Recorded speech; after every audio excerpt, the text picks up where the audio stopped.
Good morning विद्यार्थीओ, केम छो? मजामां?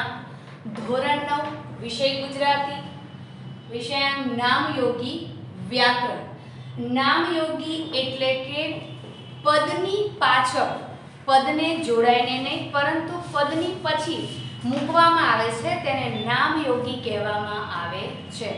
अनुक एटले आपणे जोयुं तो के पदनी साथे आवे, अनुक एटले पदनी साथे जे आवे छे तेने अनुक कहेवाय छे अने नामयोगी एटले के पद पछी जेने मूकवामां आवे छे तेने नामयोगी कहेवामां आवे छे। नामयोगी जे छे ए पद नो साचो अर्थ दर्शाववामां सहायरूप थाय छे। अनुक अने नामयोगी बंनेनुं सरखुं काम छे के जे पद छे, वाक्य छे एनो अर्थ दर्शाववामां मददरूप थाय छे। जो काढी नाखवामां आवे तो एनो अर्थ स्पष्ट समजातो नथी। तो અહીં આગળ નામયોગી જે છે એ વિવિધ રીતે મુકાય છે પદમાં અને એનું કાર્ય શું છે એ આપણે અલગ અલગ રીતે જોઈએ। તો અહીં આગળ આપણે જોઈએ છે કે પ્રથમમાં છે કે કરણવાચી। કરણવાચી એટલે કે માધ્યમ સ્વરૂપે નામયોગી જ્યારે પદમાં આવે છે ત્યારે તે કઈ રીતે વપરાય છે એ આપણે જોવાનું છે। તો કે કરણવાચી એટલે કે માધ્યમ રૂપે કોઈ પણ કાર્યનું માધ્યમ બનવું, તો માધ્યમની રીતે જ્યારે આવે છે ત્યારે કયા કયા નામયોગી વપરાય છે કરણવાચી માધ્યમ રૂપે। તો કે એમાં કયા કયા નામયોગી હશે? તો કે વડે, થકી અને દ્વારા। આ નામયોગી છે, વડે, થકી અને દ્વારા। એનું ઉદાહરણ આપણે જોઈએ કે આચાર્ય દ્વારા સૂચના આપવામાં આવશે। ઉદાહરણ આપણે જોઈએ તો આચાર્ય દ્વારા સૂચના આપવામાં આવશે। તમારે પરીક્ષામાં પણ આ રીતના પૂછાય છે કે આટલું મૂકેલું ન હોય કે અને કહેવામાં આવે કે ભાઈ અહીંયા આપણે કયો નામયોગી મૂકી શકીએ?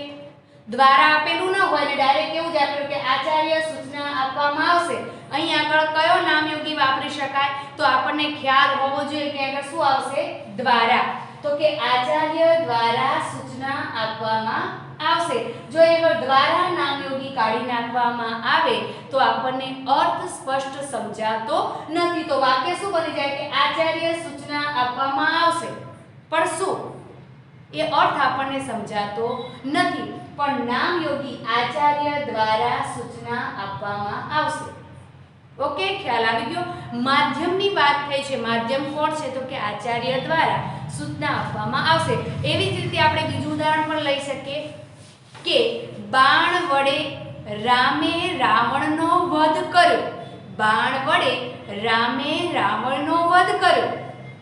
તો વડે જે છે એ માધ્યમ કરણવાચી પ્રકાર છે અને નામયોગી વડે અહીં આગળ આપણે વાપરેલું છે।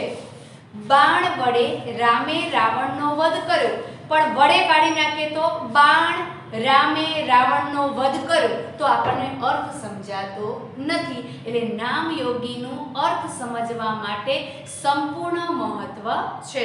જો નામયોગી કાઢી નાખીએ તો અર્થ સ્પષ્ટ થતો નથી। એ જ રીતે આપણે જોઈએ તો હેતુવાચક। હેતુ એટલે આપણે ઉદ્દેશ્ય જે સાર્થક કરીએ છીએ તે। તો એમાં કયા કયા નામયોગી છે? તો કે માટે, વાસ્તે, કાજે, સારું। આટલું આપણે યાદ રાખવાનું। નામયોગી કેટલા છે? તો પહેલા આપણે જોયું કે વડે, થકી, દ્વારા આવે, પછી બીજામાં જોયું કે માટે, વાસ્તે, કાજે અને સારું। તો હવે એનું ઉદાહરણ જોઈએ। તારા પિતાજી માટે તું કંઈક વિચાર। તમે જોયું ને અનુક જે હતા એ પદની પાછળ જ આવતા હતા કે રામશંકરે, પાંચમા માળે પદની સાથે આવતા હતા, જ્યારે નામયોગી છે પદથી અલગ છે। અહીંયા પણ જોયું કે આચાર્ય દ્વારા તો પદથી અલગ છે। તારા પિતાજી માટે તો પિતાજી પછી થોડી જગ્યા છે ને પછી માટે આવે છે, તો અહીંયા આગળ માટે છે, નામયોગી છે। તારા પિતાજી માટે તું કંઈક વિચાર, પણ જો આપણે માટે કાઢી નાખીએ તો તારા પિતાજી તું કંઈક વિચાર, માટે છે જ નહીં, તો આપણે બોલીએ તો શું થાય? તારા પિતાજી તું કંઈક વિચાર। માટે અનુક અને નામયોગીથી જ આપણને અર્થ સ્પષ્ટ સમજાય છે। માટે મૂકીએ તો ખ્યાલ આવે કે પિતાજી માટે કંઈક વિચાર કરવાનું કહે છે। ઓકે, પરીક્ષામાં આ જ રીતના આવે છે, માટે મૂકેલું હોતું નથી અને એ રીતના પૂછે કે આ વાક્યમાં કયો નામયોગી વાપરી શકાય, અથવા તો તમે આપણને આખું વાક્ય આપ્યું અને કીધું હોય કે નામયોગી જણાવો, તો આપણને એટલો ખ્યાલ હોવો જોઈએ કે આ માટે છે એ નામયોગી છે. ઓકે, હવે ત્રીજું તો કે રીતવાચક. રીત એટલે ઢબ. રીત એટલે ઢબ, તમારી પદ્ધતિ. તો એના કયા નામયોગી છે કે પ્રમાણે, માફક અને પેઠે. રીતવાચક જે પ્રકાર છે નામયોગીનો, તો એમાં કયા કયા નામયોગી આવે તો કે પ્રમાણે, માફક, પેઠે. તમારી રીત કઈ છે? પ્રમાણે, માફક, પેઠે. તો કે એનું ઉદાહરણ છોકરાઓ વાંદરાની માફક કૂદે છે. છોકરાઓ વાંદરાની માફક કૂદે છે. માફક એટલે જેમ. છોકરાઓ વાંદરાની માફક કૂદે છે. માફક એટલે રીત, તમારી રીત, તમારી ઢબ, તમારી પદ્ધતિ. રીતવાચક એ કીધું ને કે પ્રકાર કયો છે તો કે રીતવાચક નામયોગીનો. તો કે એમાં કયા કયા નામયોગી આવે તો કે પ્રમાણે, માફક અને પેઠે. તો અહીં આપણે ઉદાહરણ દીધું છોકરાઓ વાંદરાની માફક કૂદે છે. પણ આપણે અહીંયા આગળ માફક નામયોગી કાઢી નાખીએ અને આપણે ફક્ત લઈએ છોકરાઓ વાંદરાની કૂદે છે. શું અર્થ થયો? કઈ જ અર્થ સાર્થક થતો નથી. પણ આપણે જ્યારે નામયોગી એંગલ જોઈએ છીએ ત્યારે વચ્ચે મૂકે છે છોકરાઓ વાંદરાની માફક કૂદે છે. ખ્યાલ આવી ગયો? માફક એટલે રીત છે, ઢબ છે, પદ્ધતિ છે. પણ નામયોગી જ્યારે કાઢી નાખીએ છીએ ત્યારે કાંઈ જ અર્થ સ્પષ્ટ થતો નથી. ઓકે, ખ્યાલ આવી ગયો? તો આ માફક છે એ નામયોગી છે. ત્યારબાદ સહયોગી વાચક પ્રકાર જે નામયોગીનો છે તે સહયોગી વાચક એટલે કોઈને સહાય થવું. સહયોગી વાચક આપણે જ્યારે એનું ઉચ્ચારણ કરીએ ત્યારે જ ખબર પડે કે સહયોગી વાચક એટલે કે સહાયરૂપ થવું. તો એમાં કયા કયા નામયોગી આવશે તો કે સાથે, વિના, સિવાય, સહિત, વગર, જોડે, વિન. આ બધા નામયોગી વાક્યની વચ્ચે મૂકેલા હોય. કેટલા તો કે સાથે, વિના, સિવાય, સહિત, વગેરે, જોડે, વિન. આપણે શરૂઆતમાં પહેલું જોયું એમાં પણ જોયું કે કરણવાચકમાં શું આવે છે તો કે વડે, થકી અને દ્વારા. વાક્યની વચ્ચે આ શબ્દો હોય. પછી બીજામાં જોયું કે હેતુવાચક તો કે માટે, વાસ્તે, કાજે, સારું. તો વાક્યની વચ્ચે આ શબ્દો હોય એટલે આપણને ખ્યાલ આવી જાય કે આ નામયોગી છે. ત્યારબાદ રીતવાચકમાં જે પ્રમાણે, માફક, પેઠે. તો વાક્યની વચ્ચે આ મૂકેલું હોય એટલે ખ્યાલ આવી જાય કે આ નામયોગી છે. અને ઇવન આપણને વાક્યની વચ્ચે મૂકવાનું હોય તો પણ ખ્યાલ આવી જાય કે આમાંથી કયો નામયોગી ત્યાં બંધ બેસતો આવશે. તો હવે એનું જે સહયોગી વાચક નામયોગી છે એનું આપણે ઉદાહરણ જોઈએ. તદ્દન અજાણ્યા કુટુંબ જોડે રહેવું અડવું લાગે. તદ્દન અજાણ્યા કુટુંબ જોડે રહેવું અડવું લાગે. 100% 100 નું જે તમારો પાઠ છે એનું આ ઉદાહરણ છે. તદ્દન અજાણ્યા કુટુંબ જોડે રહેવું અડવું લાગે. હવે આ જોડે જો નામયોગી કાઢી નાખીએ તો હું તમને વારંવાર જેટલા ઉદાહરણ આપું છું એટલી વખત તમને હું રિપીટ કરું છું કે નામયોગી કાઢી નાખીએ તો અર્થ સમજાતો નથી. તદ્દન અજાણ્યા કુટુંબ રહેવું અડવું લાગે. જોડે આપણે નામયોગી કાઢી નાખીએ છીએ તો આપણને અર્થ સમજાતો નથી. તદ્દન અજાણ્યા કુટુંબ જોડે રહેવું અડવું લાગે. એટલે આ નામયોગી અંદર મૂકીએ તો જ આપણને અર્થ સ્પષ્ટ સમજાય છે. આ ઉપરથી તમને ખ્યાલ આવતો હશે કે અનુગ અને નામયોગીનું જે છે મહત્વ પદ અને વાક્યમાં વિશિષ્ટ પ્રકારે છે. જો અનુગ અને નામયોગી ન હોય તો આપણને પદ વાક્યનો જે અર્થ છે એ સ્પષ્ટ સમજાતો નથી. હવે પાંચમો પ્રકાર છે સમય, સ્થાન, મર્યાદા, ક્રમ. તો નામયોગી આ સમય, મર્યાદા, ક્રમ અને સ્થાનમાં કઈ રીતે આવે છે તો અહીંયા આપણે જોઈએ કે સુધીમાં એટલે સમય આવી ગયો, લગી એટલે પણ સમય મર્યાદા છે, બાદ એટલે કે પછી, પછી છે એટલે સ્થાન. તો કે સમય, સ્થાન, મર્યાદા, ક્રમ મુજબ કયા કયા નામયોગી વપરાય છે આનું તમે ધ્યાન રાખો તો તમને વાક્યમાં વચ્ચે કયો નામયોગી આવે એ ખ્યાલ આવે. તો અહીંયા આગળ છે સુધીમાં, લગી, બાદ અને પછી. આટલા નામયોગી યોગી છે સમય, સ્થાન અને મર્યાદા અને ક્રમ મુજબ. તો કે હવે એનું ઉદાહરણ જોઈએ. આંજળી મટતા સુધીમાં કચુકો ચોંટી જશે. આંજળી મટતા સુધીમાં કચુકો ચોંટી જશે. બીજો પાઠ પરોપકારી મનુષ્યો જે છે એનું આ ઉદાહરણ છે. તો તમને કદાચ પૂછ્યું હોય કે આમાં કયો નામયોગી લાગે તો આપણને ખ્યાલ આવી જાય કે એના વચ્ચે સુધીમાં આંજળી છે તો સમયની મર્યાદા છે ને, સમય મર્યાદા આવે ને કે આંજળી મટતા સુધીમાં એટલે સમય મર્યાદા છે. આપણને ખ્યાલ હોય કે સમય, સ્થાન, ક્રમ વાચકમાં કયો નામયોગી આવે છે તો સુધીમાં, લગી, બાદ અને પછી. તો આપણે તરત જ મૂકી શકીએ કે આંજળી મટતા સુધીમાં કચુકો ચોંટી જશે. હવે આ સુધીમાં નામયોગી આપણને આપ્યું નથી અને આપણને કીધું હોય કે યોગ્ય નામયોગી મૂકી વાક્ય પૂર્ણ કરો. તો અહીંયા આપણને ખ્યાલ આવી જવો જોઈએ સુધીમાં જ આવે. પણ ક્યારે તમે એના પ્રકાર નામયોગી કયા આવે છે સમય, મર્યાદા, ક્રમમાં તો આપણને ખબર હોય કે અહીંયા આગળ વચ્ચે આ જ નામયોગી આવે. પણ જો આપણે જોયું અને જાણ્યું હોય અને સમજ્યા હોય તો અહીં સુધીમાં કાઢી નાખીએ તો અર્થ કેવો થાય? આંજળી મટતા કચુકો ચોંટી જશે. આંજળી મટતા કચુકો ચોંટી જશે. તો અહીંયા આગળ એટલો બધો ફેરફાર નથી પડતો, પણ તેમ છતાં પણ સુધીમાં જ્યારે લાગે છે ત્યારે વાક્ય આપણને આખું સ્પષ્ટ સમજાઈ જાય છે. ઓકે, હવે ત્યારબાદ દિશા સૂચક.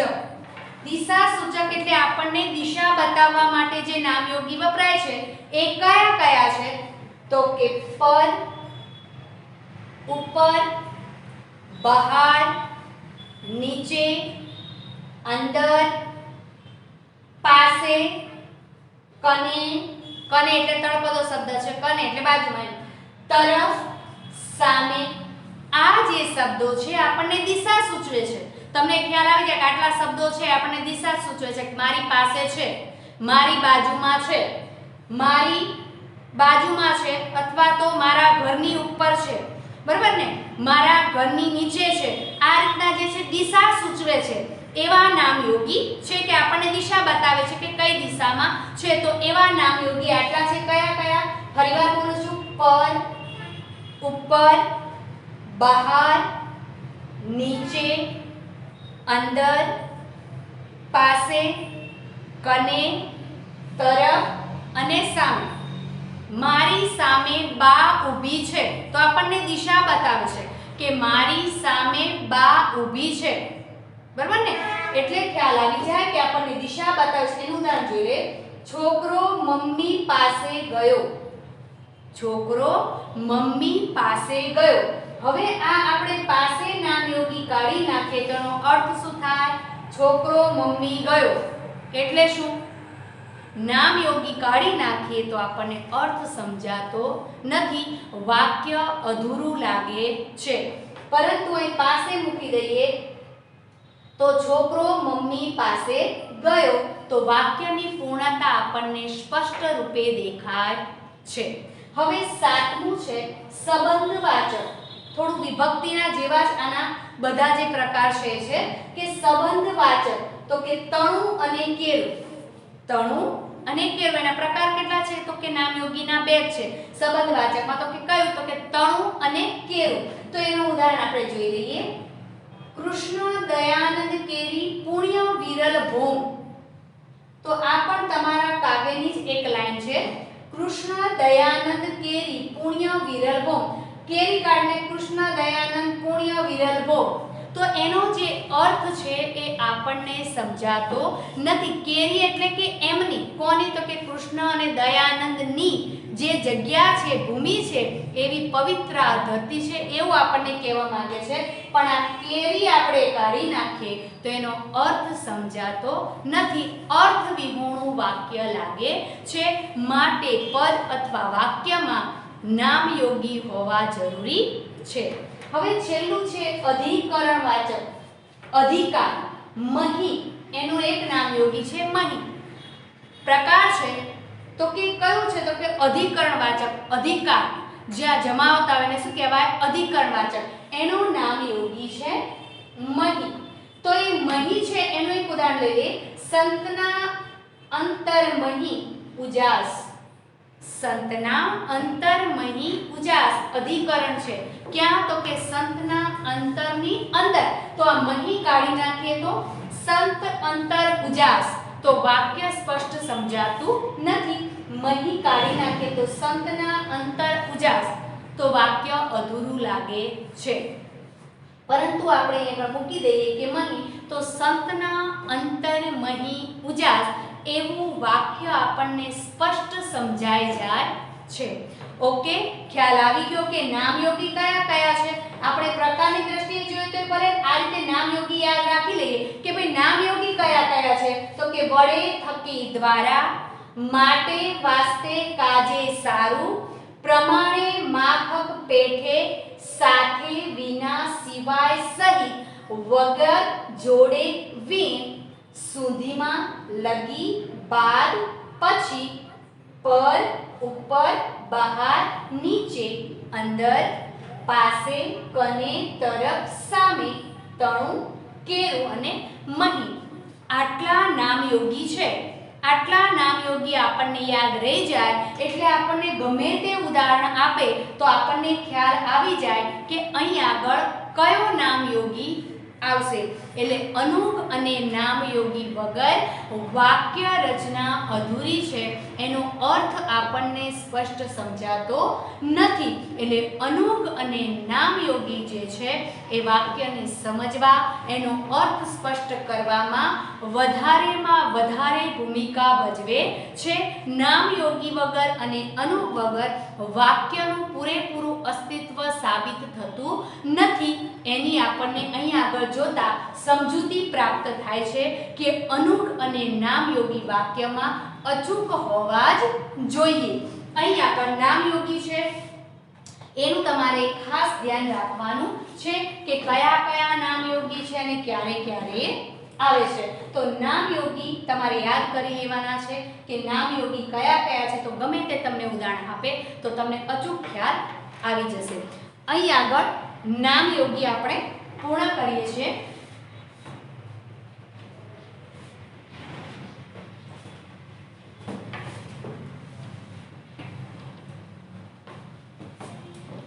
નામયોગી બાદ તમારે પાઠ્યપુસ્તકમાં એકમ 2 જે છે એમાં વ્યાકરણનો ટોપિક જે છે એકમ 2 એમાં વિભાગ આવે છે સંધિ.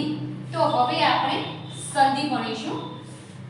સંધિનો ટોપિક આપણે સ્ટાર્ટ કરીશું. તો સંધિ એટલે શબ્દ પરથી જ આપણને ખ્યાલ આવી જાય છે.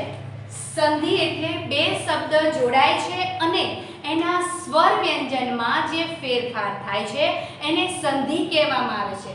તદુપરાંત બીજી એક વ્યાખ્યા છે કે બે સ્વરો, બે વ્યંજનો અથવા તો વિસર્ગ, અથવા તો સ્વર અને વ્યંજન, અથવા તો વિસર્ગ અને સ્વર, અથવા તો વિસર્ગ અને વ્યંજન જોડાઈને જે પદમાં ફેરફાર થાય છે, ધ્વનિમાં ફેરફાર થાય છે, તેને શું કહેવામાં આવે છે? સંધિ કહેવામાં આવે છે.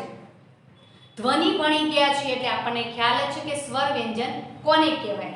સ્વર એટલે અ, આ, ઈ, ઉ, એ, ઐ, ઓ, અહ. અને વ્યંજન એટલે ક થી લઈને જ્ઞ સુધીના જેટલા વર્ણ છે બધા વ્યંજનમાં આવે છે. તો ફરીવાર તમને કહી દઉં કે સંધિ એટલે કે શું? બે શબ્દ જોડાય ત્યારે એમના સ્વર વ્યંજનના જે ફેરફાર આવે છે તેને શું કહેવામાં આવે છે? સંધિ કહેવામાં આવે છે. બે સ્વરો, બે વ્યંજનો, સ્વર અને વ્યંજન, વિસર્ગ અને સ્વર, વિસર્ગ અને વ્યંજન ના અમુક નિયમો પ્રમાણે ધ્વનિમાં જેના ઉચ્ચારણમાં ફેરફાર થાય છે તેને સંધિ કહેવામાં આવે છે. સંધિના 3 પ્રકાર છે. સંધિના કેટલા પ્રકાર છે? 3. સંધિના 3 પ્રકાર છે. એક છે સ્વર સંધિ, બીજું છે વ્યંજન સંધિ અને ત્રીજું છે વિસર્ગ સંધિ. એક છે સ્વર સંધિ, બીજા નંબરની છે વ્યંજન સંધિ અને ત્રીજા નંબરની છે વિસર્ગ સંધિ. સ્વર અને વ્યંજન. વિસર્ગ એટલે શું તો એમને કહી દઉં તમને, શરૂઆતથી જ આપણે ત્રણે ત્રણ અલગ ભણવાની છે. સ્વર સંધિના નિયમો આવી જશે, વ્યંજન સંધિના નિયમો આવી જશે અને વિસર્ગ સંધિના પણ ટૂંકમાં તમને કહી દઉં કે વિસર્ગ એટલે શું. વિસર્ગ એટલે આપણે દુઃખ લખીએ ને ત્યારે દુઃખની વચ્ચે જે બે ટપકા મૂકવામાં આવે છે ને એને વિસર્ગ કહેવામાં આવે છે. સ્વર સંધિ એટલે સ્વર પ્રમાણે જેના નિયમો છે સ્વર સંધિ, વ્યંજન સંધિ અને વિસર્ગ સંધિ. તો શરૂઆતમાં આપણે પહેલા સ્વર સંધિ વિશે માહિતી મેળવીશું.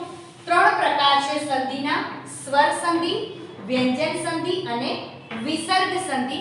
તો આપણે સ્વર સંધિ ભણીશું. સ્વર સંધિ એટલે એક શબ્દને છેડે સ્વર હોય અને બીજા શબ્દની શરૂઆતમાં પણ જ્યારે સ્વર હોય છે ત્યારે તેના ઉચ્ચારણથી જે ધ્વનિ ઉત્પન્ન થાય છે અને તેમાં જે ફેરફાર થાય છે તેને સ્વર સંધિ કહેવામાં આવે છે. એટલે કે પહેલા શબ્દની છેડે પણ સ્વર હોય અને બીજા શબ્દની શરૂઆતમાં પણ સ્વર હોય ત્યારે સ્વર સંધિ બને છે એવું આપણે ટૂંકમાં કહી શકીએ. બરોબર? એટલે કે પહેલા શબ્દની છેડે પણ સ્વર હોય, બીજા શબ્દની શરૂઆતમાં પણ સ્વર હોય એટલે સ્વર સંધિ બને છે. ઓકે, તો સ્વર સંધિનો પ્રથમ નિયમ કે અ વત્તા અ બરાબર આ, સૂર્ય વત્તા અસ્ત બરાબર સૂર્યાસ્ત, સ્વ વત્તા અધીન બરાબર સ્વાધીન. હવે અહીંયા આગળ જોજો કે સ્વર આપણે જોયું કે પહેલા શબ્દની પાછળ પણ સ્વર હોય અને બીજા શબ્દની શરૂઆતમાં પણ સ્વર હોય એને સ્વર સંધિ કહેવામાં આવે છે. તો અહીંયા આગળ તમે જુઓ અ પ્લસ અ બરાબર આ થાય. આ નિયમ લખ્યો છે મેં કે અ પ્લસ અ બરાબર આ થાય છે. તો અહીંયા આગળ આપણે ઉદાહરણ સૂર્ય વત્તા અસ્ત. તો સૂર્ય એટલે આપણે ધ્વનિમાં શીખી ગયા છીએ કે ધ્વનિ છૂટા પાડીએ એટલે જ્યાં કાનો માત્ર હોય અને રસ્વઈ દીર્ઘઈ હોય, રેપ ચિહ્ન હોય ત્યાં આગળ જે ઉચ્ચારણ થતું હોય એ સ્વર આવે છે સૂર્ય. તો આપણે બોલીએ છીએ સૂર્ય તો પાછળ શું આવે છે અહીંયા આગળ અ. ત્યારબાદ અહીંયા આગળ શબ્દની શરૂઆતમાં પણ અ છે માટે અ પ્લસ અ બરાબર આ. તો અહીંયા આગળ સૂર્ય પ્લસ અસ્ત બરાબર શું થશે? સૂર્યાસ્ત. ઓકે, ખ્યાલ આવી ગયો કે અ પ્લસ અ બરાબર આ. તો સૂર્ય તો અ પ્લસ અસ્ત તો અ પ્લસ અ બરાબર આ. તો શું આવે? સૂર્યાસ્ત. ઓકે, હવે અહીંયા આગળ છે સ્વાધીન. સ્વ વત્તા અધીન. સ્વ તમે બોલો તો સ્વ, તો સ્વ બોલીએ એટલે અ આવે છે અ પ્લસ અધીન એટલે અ પ્લસ અ બરાબર આ એટલે શું થશે? સ્વાધીન. ખ્યાલ આવી ગયો કે પહેલો નિયમ સ્વર સંધિનો છે અ પ્લસ અ બરાબર આ. સૂર્ય વત્તા અસ્ત બરાબર સૂર્યાસ્ત. સ્વ વત્તા અધીન બરાબર સ્વાધીન.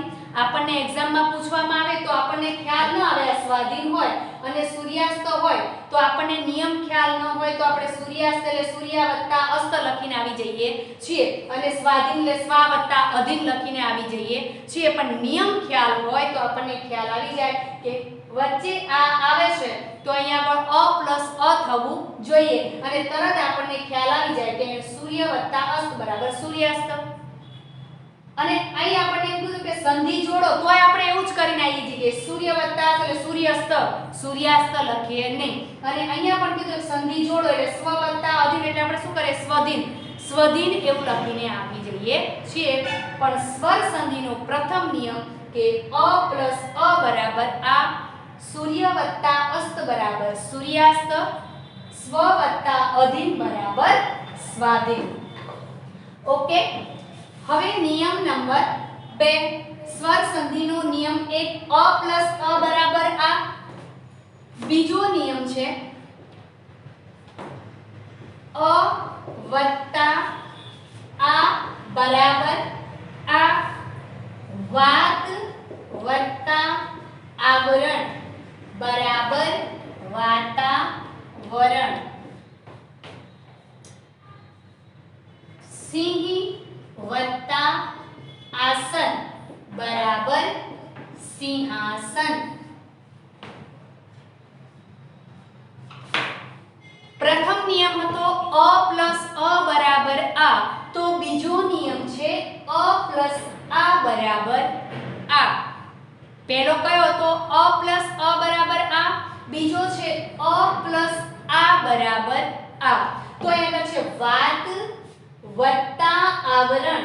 તો અહીંયા તમે જોશો કે વાત, તો તેની પાછળ શું ઉચ્ચારે છે? અ પ્લસ આવરણ, તો અ જે છે અને આ જે છે. ઓકે, ખ્યાલ આવી ગયો કે વાત વત્તા આવરણ બરાબર વાતાવરણ. ખ્યાલ આવી ગયો કે વાત વત્તા આવરણ બરાબર વાતાવરણ. અ પ્લસ આ બરાબર આ. અ પ્લસ આ બરાબર આ. તો અહીંયા શું થશે? વાત વત્તા આવરણ બરાબર શું થશે? વાતાવરણ. ઓકે, બીજું ઉદાહરણ પણ એવું છે સિંહ વત્તા આસન. તો અહીંયા આગળ પણ અ છે પ્લસ શબ્દની છેલ્લે પણ અ છે અને શબ્દની શરૂઆતમાં પણ સ્વર છે, માટે શું આવશે? સિંહાસન. શું આવ્યું અહીંયા આગળ? સિંહ વત્તા આસન અ પ્લસ આ બરાબર શું થશે? આ. પણ નિયમ આપણને ખબર હોય તો આપણને સંધિ છોડવામાં અને સંધિ જોડવામાં ક્યારેય વાંધો આવતો નથી. પણ આપણને નિયમ ખ્યાલ હોય તો સંધિના નિયમ સરળ છે. એક બે વાર આપણે ધ્યાનથી અને જોઈએ તો આપણને આસાનીથી યાદ રહી જાય એમ છે. તો કે પહેલો નિયમ અ પ્લસ અ બરાબર આ. બીજો નિયમ છે અ પ્લસ આ બરાબર આ. વાત વત્તા આવરણ બરાબર વાતાવરણ. સિંહ વત્તા આસન બરાબર સિંહાસન. ઓકે, એનો ત્રીજો નિયમ સ્વર સંધિનો. સ્વર સંધિનો ત્રીજો નિયમ કે આ પ્લસ આ બરાબર આ. મહા વત્તા આશય બરાબર મહાશય. વિદ્યા વત્તા આલય બરાબર વિદ્યાલય.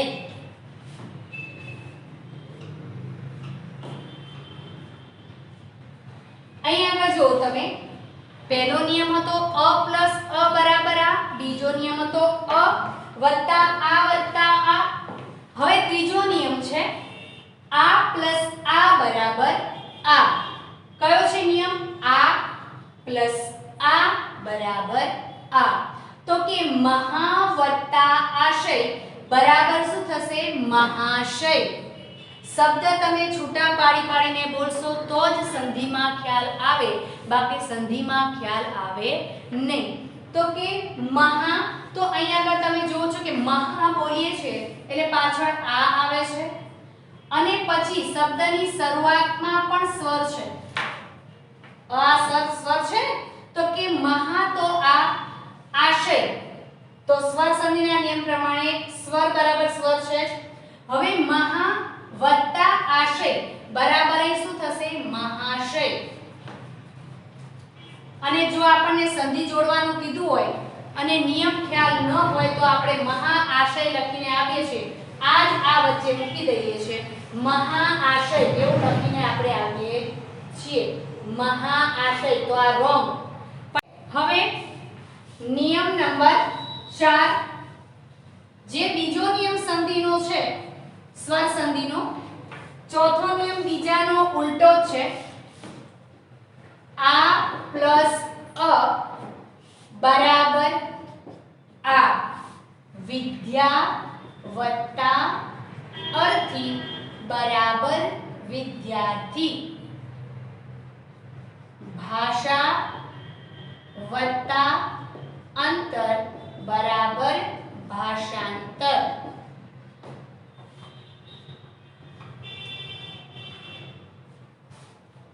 અહીં આગળ આપણે સંધિનો બીજો નિયમ જે સ્વર સંધિનો જોયો તો એમાં શું હતું કે અ પ્લસ આ બરાબર આ. તો ચોથા નિયમમાં શું છે તો કે આ પ્લસ અ બરાબર આ. બીજા નિયમનો ઊંધો છે એટલે શું છે અ પ્લસ આ આપણે જોઈએ તો બીજામાં તો આમાં શું છે આ પ્લસ અ બરાબર આ. તો અહીંયા આપણે જો કે વિદ્યા વત્તા અર્થી તો અહીંયા શું આવે છે આ વિદ્યા વત્તા અર્થી. તો અહીંયા આગળ અ તો છે બરાબર શું થશે એનો વિદ્યાર્થી. તો નિયમ પ્રમાણે વિદ્યા પ્લસ અ એટલે આ પ્લસ અ બરાબર શું થઈ જશે આગળ આ. એટલે વિદ્યા વત્તા અર્થી બરાબર શું થશે વિદ્યાર્થી. નિયમ ખબર ન હોય તો આપણે શું લખીને આવી જઈએ છીએ વિદ્યાર્થી. વિદ્યાર્થી તો આ શું પડે આપણું રોંગ. પણ આપણને નિયમ ખ્યાલ હોય તો આપણને ખ્યાલ આવી જાય કે ધ્વનિ અંદર જ આ સમાહિત થઈ જાય છે વિદ્યાર્થી. ઓકે. હવે એ જ રીતે છે ભાષા વત્તા અંતર. તો અહીંયા આગળ છે આ પ્લસ અ બરાબર શું થશે આ. તો શું છે ભાષા વત્તા અંતર બરાબર શું થશે ભાષાંતર. નિયમ મુજબ આપણને ખ્યાલ આવી જાય એક બે વાર જોઈએ એટલે કે આ પ્લસ અ બરાબર આ. તો ભાષા વત્તા અંતર એટલે શું થશે ભાષાંતર. ઓકે ખ્યાલ આવી ગયો. નિયમ નંબર 5 અના નિયમો. સ્વર સંધિમાં અના નિયમો છે અહીંયા પૂર્ણ. હવે ઈ કારણ કે સ્વર છે એટલે સ્વર જેટલા છે એના બધા નિયમો આવી જશે. ઈ પ્લસ ઈ બરાબર મોટો ઈ. હરી વત્તા ઈચ્છા બરાબર હરીચ્છા. ત્યારબાદ બીજો છે નિયમ ઈ વત્તા ઈ બરાબર મોટો ઈ બરાબર પરી વત્તા ઈક્ષા બરાબર પરીક્ષા. હવે અહીંયા શું કીધું છે આપણને કે ઈ ચાર નિયમ સુધી આપણે અના નિયમો જોયા એટલે કે સ્વર સંધિમાં અના જે છે નિયમ એ જોયા. હવે ઈ તો કે ઈ પ્લસ ઈ એટલે કે નાનો ઈ પ્લસ નાનો ઈ બરાબર મોટો ઈ. નાનો ઈ પ્લસ નાનો ઈ બરાબર મોટો ઈ. તો અહીંયા આગળ હરી આપણે જોડણી શીખી ગયા છે એટલે ખ્યાલ છે કે રસ્વઈ છે એટલે શું છે નાનો બરાબર ને નાનો ઈ છે. અને અહીં આગળ પણ નાનો ઈ છે. તો નાનો ઈ પ્લસ નાનો ઈ બરાબર મોટો એટલે કે દીર્ઘ થઈ જશે. હરી વત્તા ઈચ્છા તો એ શું બની જશે હરીચ્છા. ર ની અંદર જ સ્વર સમાઈ જાય છે માટે શું બની જશે હરીચ્છા.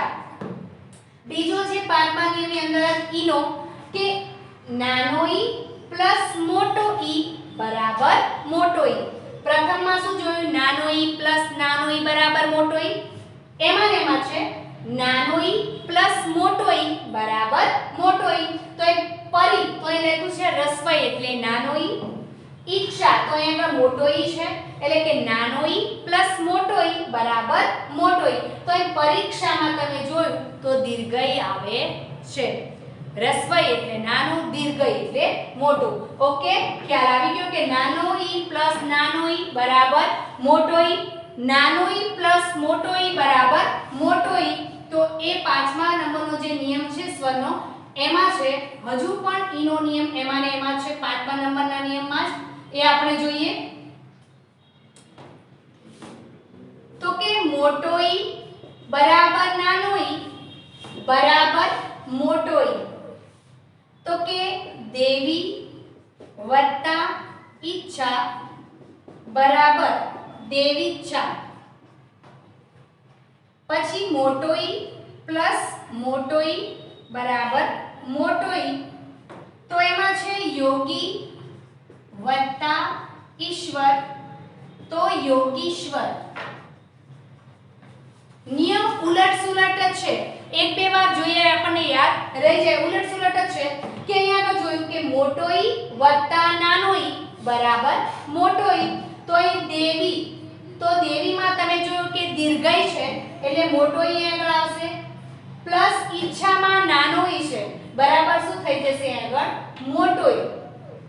એટલે કે મોટો ઈ પ્લસ નાનો ઈ બરાબર મોટો ઈ. તો આગળ જોયું કે દેવી વત્તા ઈચ્છા તો શું આવશે દેવીચ્છા. નાનો ઈ જે છે એ મોટા ઈમાં જતો રહે છે, સમાહિત થઈ જાય છે, એટલે નાનો જે રસ્વઈ છે એ દીર્ઘઈ બની જાય છે. તો કે કઈ રીતે? તો કે મોટો ઈ છે પ્લસ નાનો ઈ છે બરાબર કેવો બની જશે? મોટો ઈ એટલે કે દીર્ઘઈ બની જશે. તો દેવી વત્તા ઈચ્છા છે તો એનો દેવીચ્છા બની જશે. નાનો ઈ છે જતો રહે છે અને એનો દીર્ઘઈ બની જાય છે. ઓકે, એવું ને એવું છે. ઈ પ્લસ ઈ બરાબર ઈ એટલે કે મોટો ઈ પ્લસ મોટો ઈ બરાબર મોટો ઈ. તો આગળ યોગી વત્તા ઈશ્વર તો આગળ યોગીશ્વર. બંને ઈ ભેગા થઈ જાય છે અને આ ઈ જે છે એ દીર્ઘઈ લાગેલો ગી જે છે એમાં સમાહિત થઈ જાય છે, એટલે યોગીશ્વર બની જાય છે. ઓકે, ખ્યાલ આવી ગયો? અહીં આગળ આપણે સ્વર સંધિના નિયમ, આપણે સ્વર સંધિના નિયમ 5 જે છે એ આપણે જોયા. સ્વર સંધિના દરેકે દરેક નિયમમાં આપણે શરૂઆત કરી હતી અના નિયમથી. અના નિયમો 4 જોયા, ત્યારબાદ આપણે ઈનો નિયમ જોયો. હવે ઈના નિયમ અના નિયમ સ્વર સંધિના તમારે વ્યવસ્થિત યાદ કરી લેવાના છે, તો તમે સ્વર સંધિના નિયમ ક્યારેય ભૂલશો નહીં. ત્યારબાદ આપણે આગળ સ્વર સંધિના નિયમો ભણીશું નેક્સ્ટ લેક્ચરમાં. અસ્તુ.